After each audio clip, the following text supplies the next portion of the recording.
প্রিয় নবম শ্রেণীর শিক্ষার্থীরা, তোমরা সবাই কেমন আছো? আশা করি সবাই ভালো আছো। কেপিএসসি সিটিজি অনলাইন ক্লাসে আমি মহুয়া ম্যাডাম তোমাদের স্বাগত জানাচ্ছি।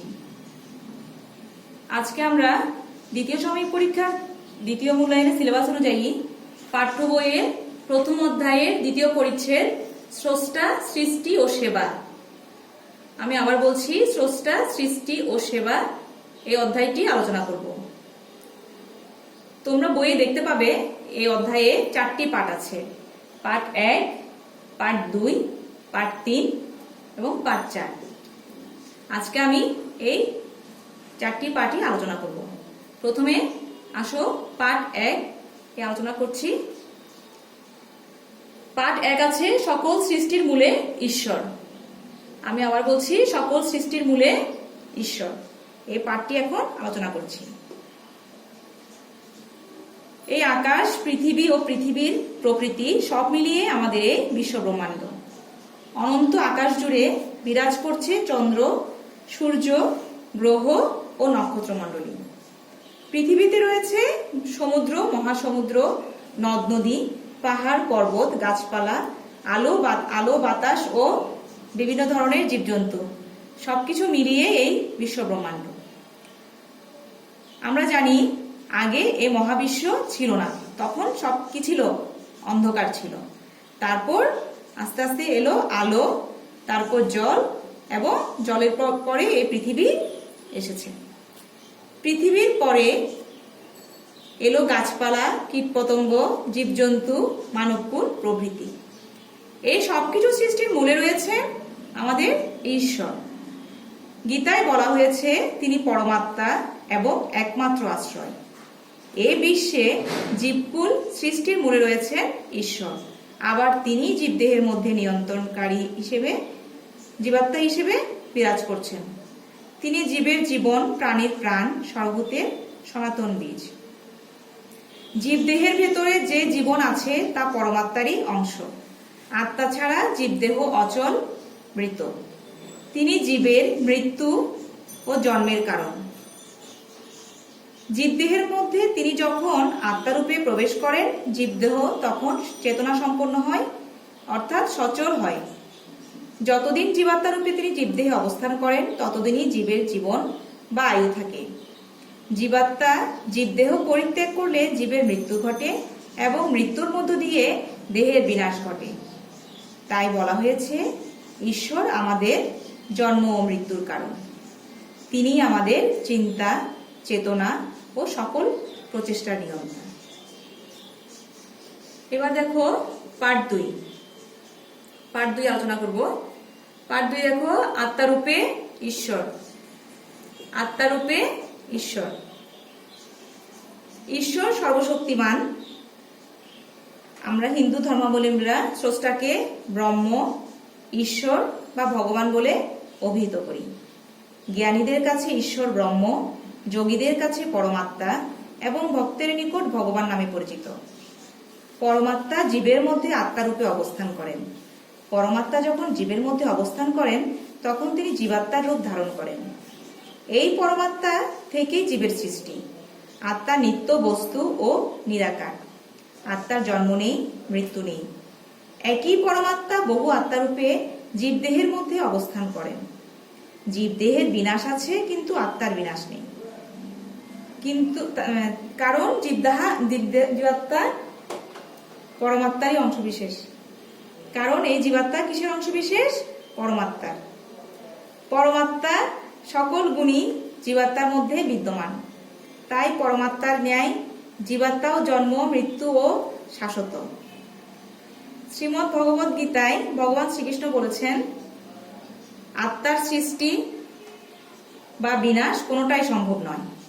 মানে এই আত্মাকে আমরা কখনো সৃষ্টিও করতে পারি না, আবার বিনাশও করতে পারি না।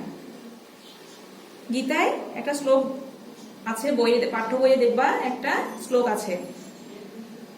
শ্রীমদ্ ভগবদ গীতায় বলা হয়েছে, বাসাংসি জীর্ণানি যথা বিহায় নবানি গৃহ্ণাতি নরহ পরাণি তথা শরীরানি বিহায় জীর্ণান্য নানি সংজাতি নবানি দেহি।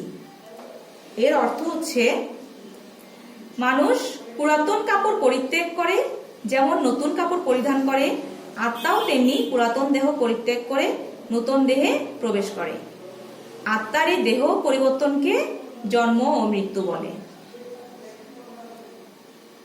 এরপর দেখো পার্ট 3।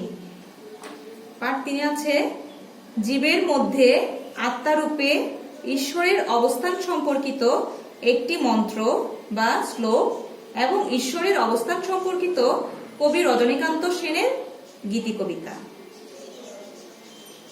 তোমরা বইয়ে গীতার শ্লোকটা দেখতে পাবে। দেখো, গীতায় বলা হয়েছে, শ্রীমদ্ ভগবত গীতায় বলা হয়েছে, অহমাত্মা গুড়াকেশ সর্বভূতা স্বয়স্থিত অহমাদিশ্চ মধ্যঞ্চ ভূতানামন্ত এবচ। অর্থাৎ, হে অর্জুন, আমি সকল প্রাণীর হৃদয়স্থিত আত্মা, আমি ভূত সকলের মধ্যে আদি, মধ্য ও অন্ত। এখানে আদি বলতে জীবজগতের উৎপত্তি, মধ্য বলতে তাদের স্থিতি এবং অন্ত বলতে তাদের মৃত্যুকে বোঝানো হয়েছে। ঈশ্বরই জীবের মধ্যে আত্মারূপে অবস্থান করছেন। এ কথা উপলব্ধি করে আমরা ঈশ্বরের প্রতি বিশ্বাস স্থাপন করব এবং জীবকে ঈশ্বর জ্ঞানে ভালোবাসবো, সেবা করব। এই শ্লোকটা থেকে আমরা শিক্ষা গ্রহণ করতে পারি। দেখো, আছো অনল অনিলে চির নভনীলে ভূদর সলিল গহনে আছো বিটপি লতায় জলদের গায় শশী তারকায় তপনে। ওদের পাঠ্য বইয়ে এই কবিতাংশটি দেখবে। রজনীকান্ত সেনের এই কবিতাটা একটা গীতি কবিতার অংশ। এখানে সবকিছুর মূলে যে ঈশ্বরের অবস্থান এ সম্পর্কে বলা হয়েছে। ঈশ্বর তার সকল সৃষ্টি ও সৌন্দর্যের মধ্যে অবস্থান করেন। কবি রজনীকান্ত সেন এর গীতি কবিতায় তিনি ব্যক্ত করেছেন যে ঈশ্বর নিরাকার, ঈশ্বর অনল অর্থাৎ অগ্নি, বায়ু ও চির সুনীল আকাশে আছেন। এর অর্থ হচ্ছে, অগ্নির যে দাহিকা শক্তি তা ঈশ্বরের শক্তি, বায়ু ঈশ্বরের সৃষ্টি, বায়ুর যে গতি তার মূলে রয়েছে ঈশ্বরের শক্তি। আমাদের মাথার উপরে যে সুনীল আকাশ, ঈশ্বর সেখানেও আছেন নীলিম সৌন্দর্য রূপে। একইভাবে ভূদর মানে পর্বতের দৃঢ়তা, উচ্চতা ও মৌনতার মধ্যে ঈশ্বরের অস্তিত্ব আমরা খুঁজে পাই। আবার ঈশ্বর আছেন জলের গভীরেও। তিনি বৃক্ষ, লতা, মেঘ, চন্দ্র, সূর্য, তারকাশের মধ্যেও বিরাজিত আছেন। এই সব কিছু তাঁরই সৃষ্টি। তিনি তার সকল সৃষ্টির মধ্যে অবস্থান করছেন। এই জন্য রজনীকান্ত সেন এই কবিতায় ব্যক্ত করেছেন, ঈশ্বর সকল কিছুর মূলে অবস্থান করছেন। তিনি তার সৃষ্টিকে নিজের মহিমা ও সৌন্দর্য দিয়ে সৃষ্টি করেছেন। তাই ঈশ্বরের সৌন্দর্যে সকল কিছুর সুন্দর, তার শক্তিতে সকল শক্তি বিদ্যমান। এবার আমরা পার্ট 4 আলোচনা করব। পার্ট 4 দেখো, ঈশ্বর জ্ঞানে জীবসেবা। আমি আবার বলছি, ঈশ্বর জ্ঞানে জীবসেবা। আমরা আসলে সেবা বলতে কি বুঝি? সেবা বলতে আমরা পরিচর্যা করাকে বুঝি। যেমন অতিথি সেবা, জীব সেবা, ঈশ্বর সেবা প্রভৃতি। অপরের সন্তোষ বিধানের জন্য দেহ ও মনের সমন্বয়ে কল্যাণকর যে কাজ করা হয় তাকে সেবা বলে। জীব সেবা বলতে কি বুঝি? জীবের পরিচর্যা, সংরক্ষণ ও বৃদ্ধি করা।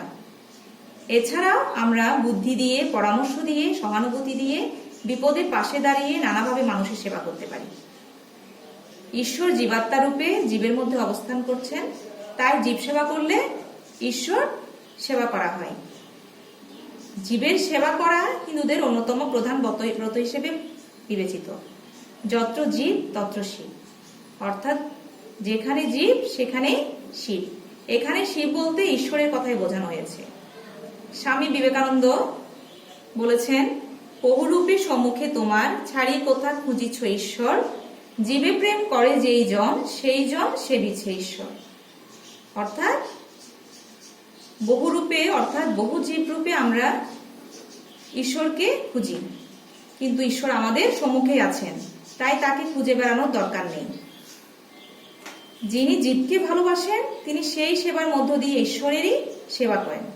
তাই হিন্দু ধর্মে জীবকে ঈশ্বর বা ব্রহ্মজ্ঞানে সেবা করতে বলা হয়েছে, কারণ জীবকে সেবা করলেই ঈশ্বরের সেবা করা হয়। সুতরাং ঈশ্বর জ্ঞানে জীব সেবা হিন্দু ধর্মের একটি অন্যতম নৈতিক শিক্ষা।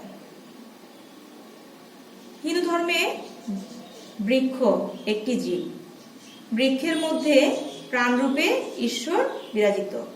এই যে গাছের মধ্যে আমরা কি দেখি, গাছে যে প্রাণ আছে, ওই প্রাণ রূপে ঈশ্বর ওখানে বিরাজ করছেন। তাই আমাদের কি করতে হবে? গাছের সেবা বা পরিচর্যা করতে হবে।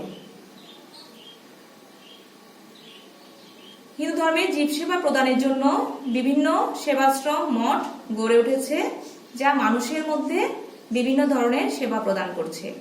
বিভিন্ন উপায়ে জীব সেবা করা হচ্ছে। সকল জীবের মধ্যে প্রাণরূপে ঈশ্বর বিরাজিত এবং ঈশ্বরের সত্তা প্রকাশিত। আমরা এই সত্য উপলব্ধি করে সব ভেদাভেদ ভুলে জীবের সেবা করব। প্রিয় শিক্ষার্থীরা, এতক্ষণ নিশ্চয়ই তোমরা আমার আলোচনা মনোযোগ দিয়ে শুনেছ এবং বুঝতে পেরেছ। আজ এ পর্যন্তই। ধন্যবাদ।